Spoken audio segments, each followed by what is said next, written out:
Doutor Luiz Sérgio, boa tarde. Obrigada por estar aqui comigo. Boa tarde, Olga. Prazer em falar com você. Luiz Sérgio, primeiro, vamos começar. Não é a tua área, né, erisipela. Mas o que é erisipela, hein? Erisipela é uma infecção da pele dos membros inferiores. Mas, na verdade, não foi esse o caso do nosso prefeito. Sei. Então, é uma infecção que dá geralmente na perna. E essa infecção desencadeou todo o resto. Então, foi providencial ter uma erisipela nesse momento?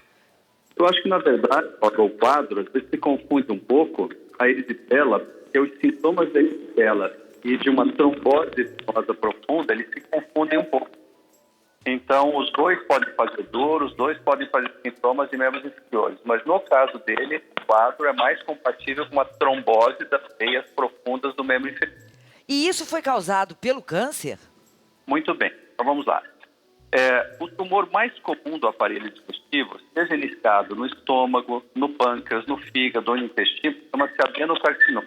E uma das manifestações iniciais, em algumas situações desses tumores, é a trombose venosa de membros inferiores. Aham. Agora, é importante entender que não é uma célula, não é o tumor que se desprendeu e foi para a perna. É alguma substância produzida pelo tumor que foi até as veias da perna e gerou essa trombose venosa. Nós chamamos a isso de síndrome paraneoplásica. É uma manifestação comum de tumores de aparelho digestivo. Aham. Agora, ok, o problema na perna, o tumor lá nessa junção ali onde termina o esôfago e começa o estômago, aí tem uma metástase no fígado. Então, aqui as pessoas devem entender o seguinte, que onde você junta o esôfago com o estômago, existe uma válvula que nós chamamos de cárie. Essa válvula impede o retorno do ácido do estômago para o esôfago. Tá. E quando essa válvula não funciona, existe a situação chamada de refluxo gastroesofágico. E esse refluxo, ao longo dos anos, começa a queimar o esôfago distal, a parte final do esôfago, e vai mudando o epitélio, o revestimento interno. Então, ele passa primeiro de um epitélio normal para um epitélio chamado de displasia, por fim, um epitélio chamado de epitélio de Barrett, que, se não tratado, em boa parte das vezes, vai se transformar num câncer do esôfago distal. Com certeza, doutor Luiz Sérgio, muita gente que está vendo a gente agora e que tem esse problema, o refluxo, tem azia, sente mal-estar, vai dizer assim, poxa, mas eu posso ter um câncer? Se não tratado, Olga. Então, o refluxo gastroesofágico tratado não traz nenhum risco ao paciente. No entanto, como o refluxo, algumas pessoas até já nascem com refluxo, as pessoas acham que aquilo é uma coisa normal, os sintomas, e não acabam não se tratando. E esse refluxo, ao longo de muitos anos, em alguns casos, pode levar à formação de um câncer do esôfago distal. Então, a menor parte dos pacientes de refluxo, mesmo não tratados, terão câncer de esôfago. Então, é importante que se entenda para que quem que tem refluxo gastroesofágico se desespere com isso. Ok, mas é realmente um alerta, isso tudo Um que está... alerta. Um alerta. Perfeito, Bom, perfeito. o médico ontem do Bruno Covas disse que ele tem uma metástase, um pequeno tumor no fígado. Certo. Nesses casos, doutor Luiz Sérgio, é retirado um pedaço do fígado inteiro? Não.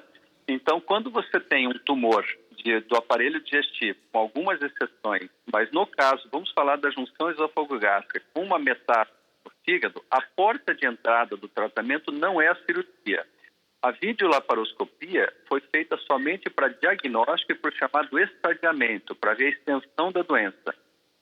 Agora, no caso, a porta de entrada do tratamento é a quimioterapia convencional, com uma combinação de drogas que é muito efetiva, faz o mundo inteiro o mesmo esquema de tratamento. E essa combinação de drogas se faz por algumas semanas. E ao final de 8 semanas, ou seja, depois de 4 ciclos, ciclo é uma aplicação que se faz a cada 2 semanas.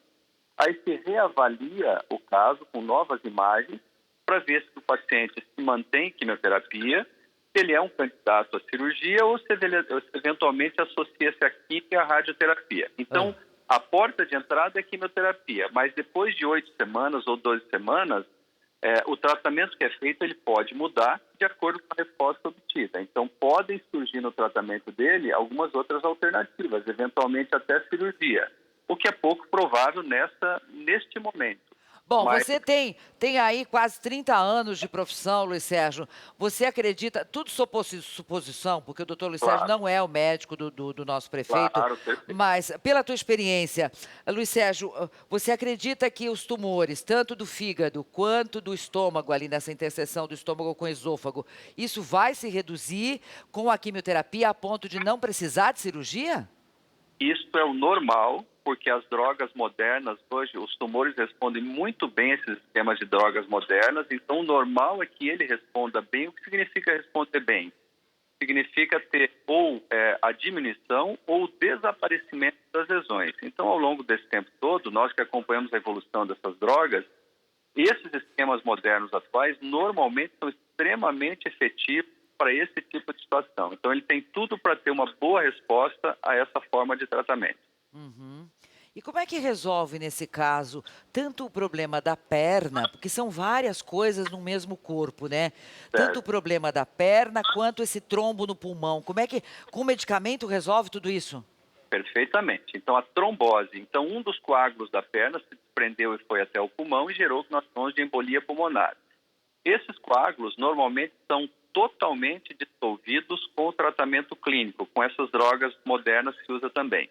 Então, são duas situações diferentes, com tratamentos diferentes, mas a mais fácil de solucionar é a trombose e a embolia, que já está sendo tratado para isso, mas esses coágulos vão se dissolver completamente. E aí vai restar, então, o tumor, que também já está sendo tratado. Luiz Sérgio, o nosso prefeito é uma pessoa jovem, tem 39 anos, é bastante saudável, né? É muito É, bom. isso conta? Muito. Então, por que conta muito? Porque os pacientes mais jovens têm condições de tolerar os esquemas de quimioterapia nas doses plenas, nas doses altas. Então, ele não vai precisar de ajustes de dose e tem condições de receber o tratamento quimioterápico integralmente, porque são tratamentos tóxicos. Então, quanto mais jovem o paciente, melhores as condições para que ele consiga receber o tratamento nas doses ideais Certo. durante todo o período de tratamento que ele necessitar. Então, ele tem tudo para se sair bem e tolerar esse tratamento. Muito bem. Olha, foi muito esclarecedor esse nosso papo.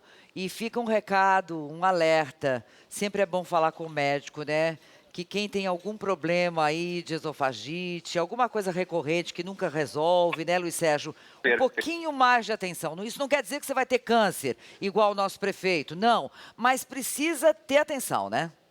Sempre lembrar, os pacientes, porque como é uma população muito grande que tem fluxo gastroesofágico, que essas pessoas não comparem o seu caso e entendam que o refluxo não tratado pode ser problema e que mesmo não tratado, a menor parte desses pacientes vão ter câncer de esôfago. Mas é importante que tenha atenção a esse sintoma, que é o refluxo gastroesofágico, que frequentemente é deixado de lado.